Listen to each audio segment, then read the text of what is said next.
नमस्कार, बहुत स्वागत है आप सभी का ट्विटर टीवी में और मैं हूं आपके साथ जयापाल। चलिए शुरुआत करेंगे, रुक करेंगे इस वक्त की तमाम बड़ी और अहम खबरों की ओर। हरियाणा में कांग्रेस लोकसभा उम्मीदवारों के नाम तय हो गए। सब कमेटी आज पार्टी अध्यक्ष खड़गे को सौंपेगी रिपोर्ट। हरियाणा में कांग्रेस लोकसभा उम्मीदवार की लिस्ट आज फाइनल हो सकती है। सब कमेटी आज खड़गे को उम्मीदवारों के नामों की लिस्ट सौंपेगी। सब कमेटी ने कई दौर की चर्चाओं के बाद ये लिस्ट फाइनल की है। तो वहीं लोकसभा चुनाव के लिए हरियाणा से कांग्रेस के संभावित जो उम्मीदवार हैं वो तय कर लिए गए हैं और यहां पर जो लिस्ट है वो तय कर ली गई, नाम तय कर लिए गए और अब सिर्फ नामों का ऐलान होना बाकी है। सब कमेटी आज पार्टी अध्यक्ष मल्लिकार्जुन खड़गे को जो रिपोर्ट है वो सौंपेगी।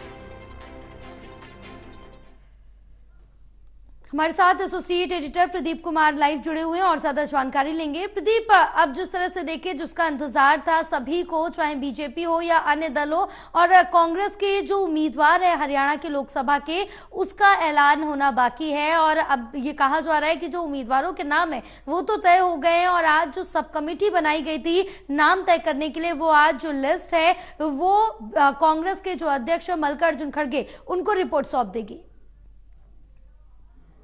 देखिए, बिल्कुल हरियाणा में कांग्रेस के उम्मीदवारों को लेकर एक लंबा मंथन देखने को मिला है। लगातार चर्चाएं रही हैं और जिस तरीके से सीईसी की बैठक में भी सहमति नहीं बन पाई, उसके बाद सब कमेटी को ये मामला रेफर कर दिया गया था। यानी सब कमेटी बनाई गई थी। कांग्रेस के वरिष्ठ नेताओं की अगुवाई में इसमें सलमान खुर्शीद, इसके अलावा मधुसूदन मिस्त्री शामिल हैं।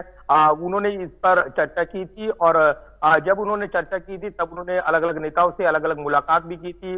इसमें जो दावेदार थे टिकट के संभावित, खासतौर से जो भिवानी महेंद्रगढ़ सीट पर पेच फंसा हुआ था, उसको सुलझाने में काफी मशक्कत करनी पड़ी है। यहाँ पर कांग्रेस आला कमान को यहाँ पर मशक्कत इसलिए भी करनी पड़ी क्योंकि कई दावेदार बनकर उभर रहे थे और इसलिए सब कमेटी ने जो नाम तय किए हैं वो लिस्ट आज फाइनल लिस्ट सौंपी जा रही है कांग्रेस अध्यक्ष मल्लिकार्जुन खड़गे को।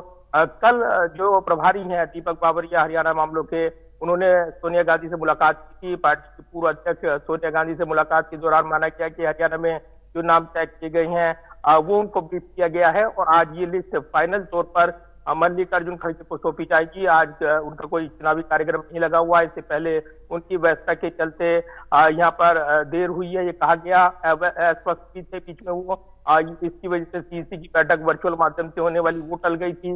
तो आज जो है काफी महत्वपूर्ण दिन है इस लिहाज से क्योंकि अब कांग्रेस जल्द ही लोकसभा के जो उम्मीदवार हैं उनके नाम का औपचारिक ऐलान करेगी। तो संभावित नाम चल कर आ रहे हैं। जिस तरीके 3 सीटें फाइनल दिखाई दे रही हैं, रोहतक से दीपेंद्र हुड्डा, सिरसा से कुमारी शैलजा, अंबाला से वरुण मुलाना, इसके अलावा अब करनाल से कुलदीप शर्मा का नाम भी फाइनल होने की खबर है, लगभग तय हो गया है। इसके अलावा भिवानी महेंद्रगढ़ से अभी तक तस्वीर साफ नहीं है, 2 दावेदार अभी भी दिखाई दे रही हैं। यानी एक तरफ सुमति चौधरी है, रावदान सिंह है।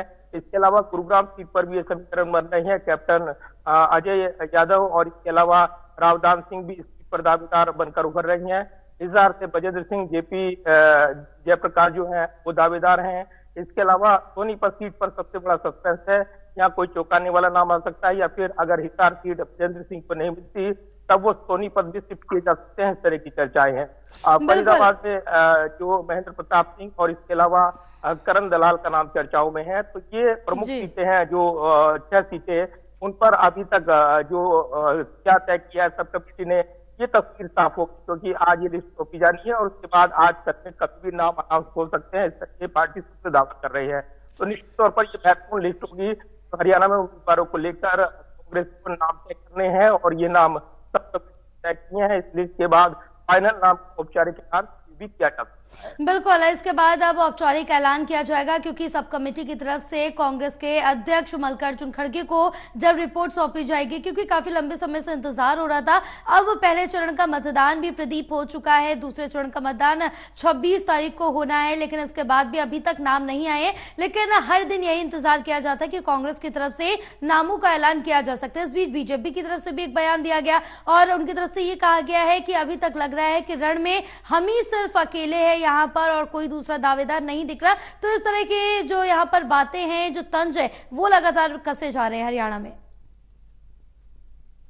देखिए बिल्कुल हरियाणा में चूंकि काफी जद्दोजहद करनी पड़ी है, कांग्रेस को अपने उम्मीदवारों के नाम तय करने को लेकर विरोधियों को मौका मिला है उन पर सियासी वार करने का, और इसीलिए जी। इस तरह के बयान आप देख रही हैं। क्योंकि एक तरफ बीजेपी ने अपने उम्मीदवारों का नाम का ऐलान पहले ही कर दिया है, और जो नाम रोके भी गए तो उसके बाद वो अगली लिस्ट में उनके नाम का औपचारिक ऐलान हो गया। तो ये जो है ये सस्पेंस बना हुआ कि कांग्रेस को उम्मीदवार कब तक आएंगे, और जब 6-7 चली तो ये वक्त और लंबा हो गया। लेकिन छठे चरण में मतदान होना है हरियाणा में, 25 मई को वोटिंग होनी है।